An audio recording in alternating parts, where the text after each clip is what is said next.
Karnataka and Bengaluru have been facing major challenges in this second wave of COVID-19 in India.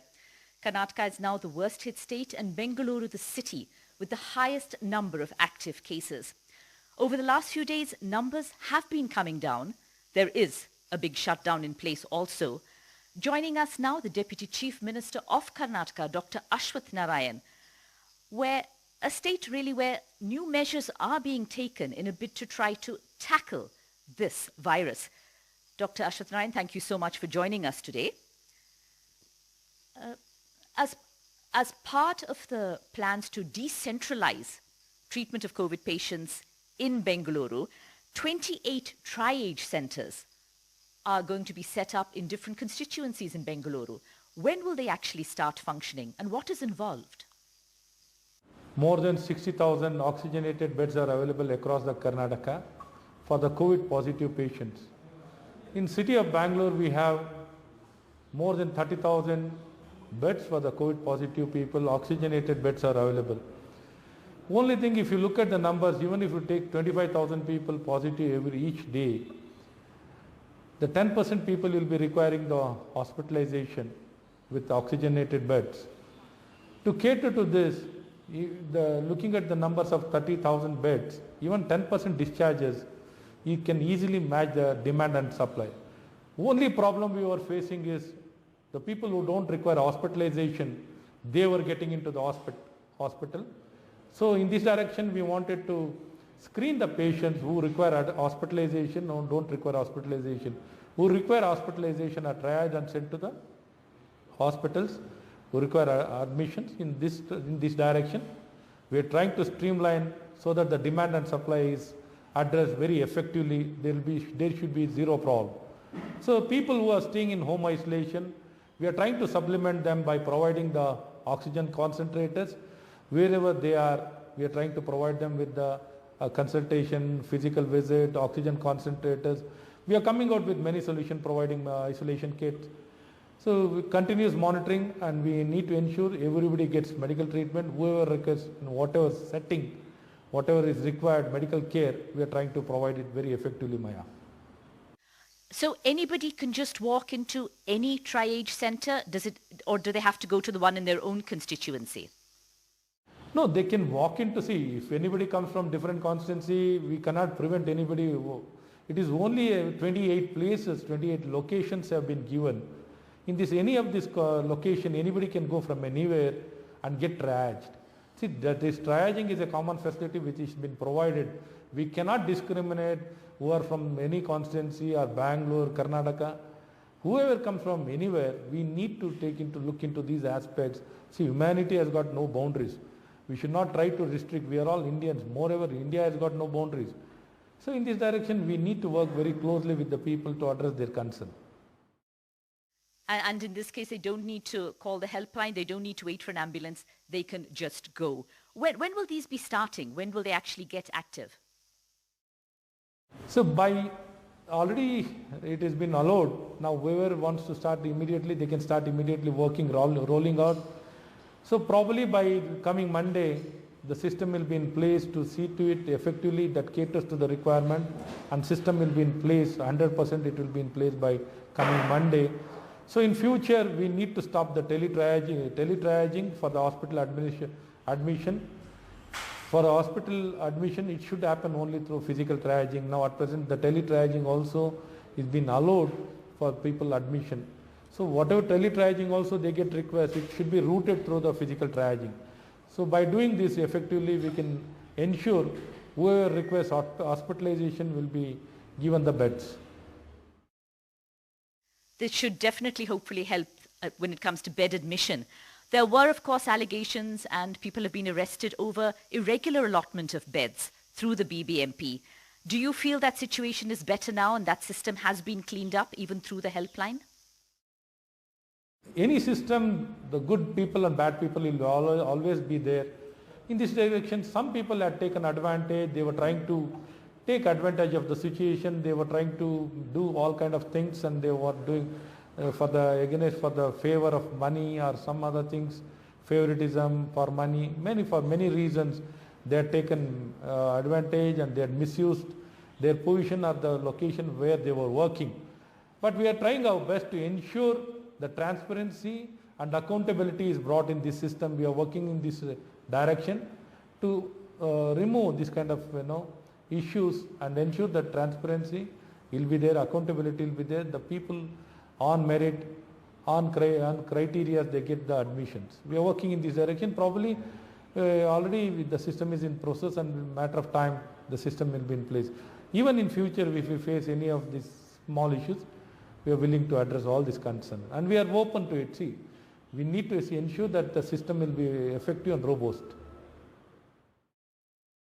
Now, COVID, of course, demands a huge amount of oxygen for serious patients. Hospitals in Bengaluru have sent out SOSs for oxygen. What is the oxygen situation in the city as of now, sir? Are we all right for oxygen in Bengaluru? So the demand for oxygen, you know very well, in the month of March, the demand was just only between 100 to 150 metric ton. Gradually, within no time, the demand is increased by 5 to 6 times.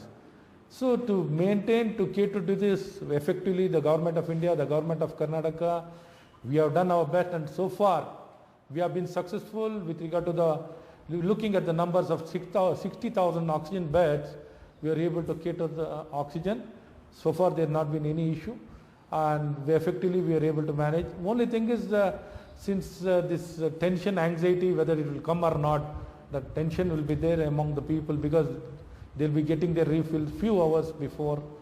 Some of the places we are refilling few hours before, so that anxiety will be there, that fear in case if there is a shortage, in case if I don't get, that kind of ifs and buts are there. That is not there. We are effectively managing it to reach out to the smallest hospital to the biggest hospital. All their requirement is so far been managed very effectively. Further, we are trying to build a buffer in each district. We are trying to give the buffer stock to each district, so that any of their requirement can be immediately addressed by using the buffer stock. Oxy buses have also been decided to be deployed. Now, this will provide oxygen to up to 8 people at hospital gates, people who need oxygen urgently. Could you tell us a bit more about these Oxy buses? Basically, now we are trying through many sources, along with the liquid oxygen, gaseous oxygen, and oxygen concentrators. We are working through all these additional generators of oxygen. Now we are trying to provide the oxygen concentrators, whoever is in home isolation, whose oxygen saturation is less than 94%. We are providing the oxygen concentrators at their doorstep through various agencies. And along with this, we are starting the triaging center. Even there we'll have a mobile bus where the people who require, oxygen hanger, the people who require oxygen, they can be provided on an outpatient basis, and the treatment will be provided. Triaging will be done. Who require hospitalization, they'll be sent to hospital. Whoever requires the treatment on outpatient basis, they'll be given treatment and sent to their respective houses. And additionally, we are trying to mobilize a home care system through teleconsultation and various things, and physically our primary health center staff, they'll go to various houses and ensure they're being provided regular monitoring, regular care, medicine, everything will be provided, and will ensure their requirement of the oxygen is very effectively addressed through various methods. Now the state was going to issue a global tender for 2 crore vaccines. How soon do you think those vaccines will be available for the people in the state between 18 and 44? See, already we have placed order for 3 crore vaccine with Serum Institute as well as Covaxin. So they are going to supply the vaccine. Along with that, additionally, we are trying to procure from various sources. Whoever can cater our requirement, immediately we are looking to them. So that there is a lot of demand, there's a lot of demand for the vaccine. People want to get vaccinated as early as possible. So the sources, wherever other sources are available, we are trying to get those sources and ensure the people get the vaccine very early. Also, sir, you spoke about the huge demand for vaccines. And we're hearing news of people from Bengaluru, urban people going to the villages to get their vaccines, which many people may feel is not quite correct. What is your response to this, sir? The Bengaluru people are going to different places because the slots, wherever the slots are available, so immediately whenever the slots are available, they just go on online, book those slots. So wherever it might be in the little bit far off places, Bangalore, rural, Kolar, different places, Ramnagara, just reach out to those places, go for the vaccination. So we are trying to, in future, to address this concern so that the Bangalore people should not move out, go to other places, take away the allocation what has been earmarked for the people, for those local people. So we are trying to look into this aspect and ensure the people in Bangalore should take only in Bangalore. This aspect we are trying to address technically. Over the last few days, the numbers do seem to be coming down both in the state and in the city of Bengaluru. Do you believe the worst of the second wave is now over? Has the lockdown helped? Yeah, definitely the restrictions, earlier restriction has come helpful. Now it has been scaled up by lockdown, and definitely the numbers will come down and it gets staggered, and we will be able to effectively manage. The available infrastructure can be effectively put into use. If the numbers increase drastically in such a big numbers, it becomes very difficult to manage. So this has been very helpful, and the numbers are coming, they're declining. It's a good indication. We do still see desperate messages on social media. We still hear of people going to hospitals and not being able to get a bed. What would you like to say? What advice would you give to people who are desperately looking for a bed for themselves or for their relatives here in Bengaluru? See, there are many mechanisms for them to reach out. We have 1912, we have Aptamitra, 104, 108, and many local, each constituency wise, they have got many ways of reaching out to get into the hospital. Even the step one is there. So we are working on now the physical triaging centers also are going to start.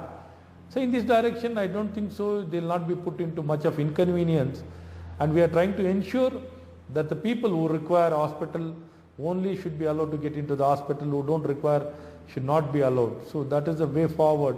Unnecessarily, people who don't require, they get in and just block the blood.